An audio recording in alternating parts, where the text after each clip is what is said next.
This is the last Blitzkrieg from MMP Games. It's part of the Battalion combat series.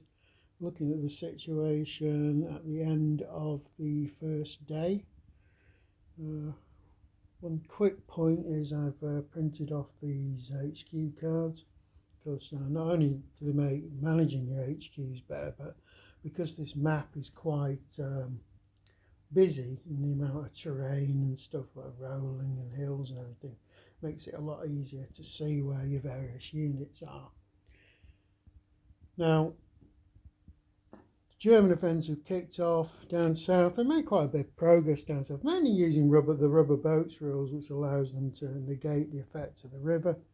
So they've crossed in multiple places. Where they did meet the Americans, they had trouble getting the Americans out of the way, because American units, a lot of them are action ratings of 4 and stuff like that, and a lot of the German units are 3 or 2. So and losing your support because of the river, you haven't got the river crossings, also made things very difficult. Eventually, because it's the end of the first turn, all your bridges except for, I think it's 4 bridges, don't open automatically on the 17th. Now when a bridge opens, it effectively joins the 2 roads over the side and becomes a permanent bridge for the rest of the game. We've got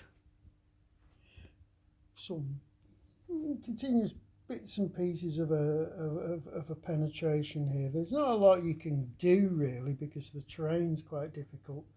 Even for foot units, it's not particularly brilliant.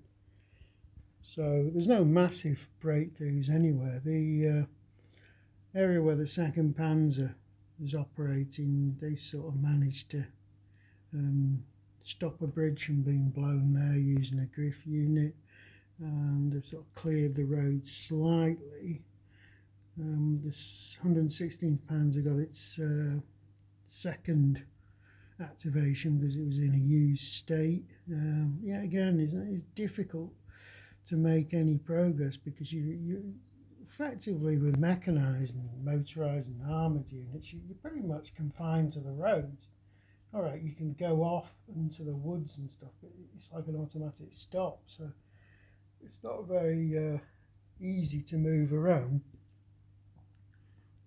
Again, very small penetrations up north, bad rolls by the Volksgrenadier units. The couple of partial activations in that area hasn't really helped.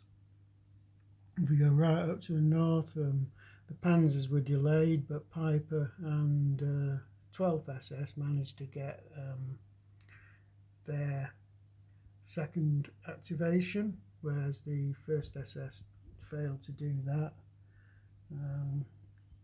Difficulty up north is the Americans are quite strong in places.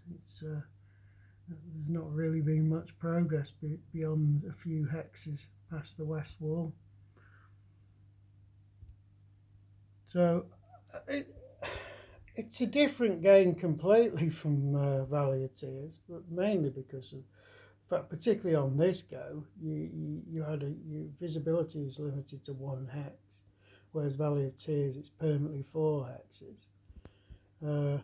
You've got a lot of terrain which is unfavourable to attack move units, the red ones, and the motorised black movement units.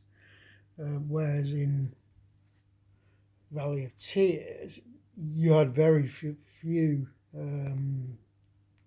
black move units, trucks and stuff like that. Most of it was mechanised, and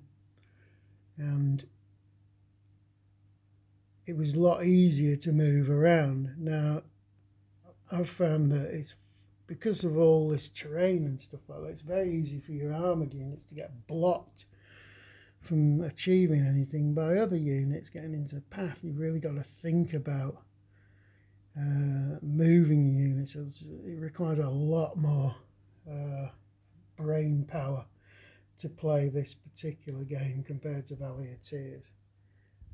Even though Valley of Tears is more complicated rules wise, this is more complicated in the fact that you have to sort of twist your head to try and use the mechanisms of the game to the best ability. So all in all, it's, I don't know, because I've not really studied this battle, I don't know whether this is a good start or a bad start.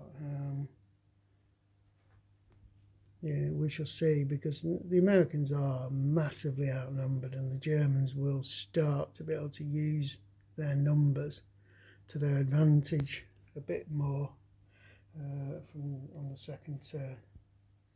Okay, that's it.